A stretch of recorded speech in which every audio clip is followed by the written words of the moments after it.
হিন্দু ধর্মশাস্ত্র অনুযায়ী সোজা রথ ও উল্টো রথ এই দুটি দিনকেই অত্যন্ত পবিত্র বলে মনে করা হয়। তাই এই দুটি দিনে যে কোনো শুভ কাজ করা যায়, তার জন্য পঞ্জিকা দেখার কোনো প্রয়োজন পড়ে না।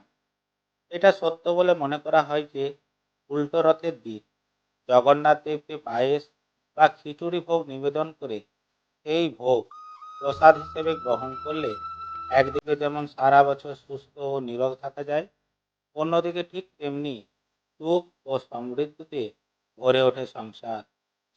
কিন্তু এমন তিনটি সবজি আছে যেগুলি এই উল্টো রথের দিন গ্রহণ করলে জগন্নাথ দেব অত্যন্ত কুপিত হন এবং সংসারে দারিদ্র্য ও দুর্ভাগ্য নেমে আসে।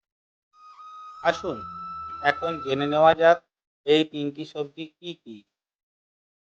প্রথমেই যে সবজিটির কথা বলবো সেটি হলো কলমি শাক, দ্বিতীয় সবজিটি হলো পুঁই শাক, আর তৃতীয় হলো উচ্ছে, করলা ও নিম পাতা জাতীয় যে কোনো তেতো সবজি। এগুলি উল্টো রথের দিন মোটেই বাড়িতে রান্না করবেন না ও গ্রহণ করবেন না, নয়তো আপনার জীবনে চরম দুর্ভাগ্য নেমে আসতে পারে।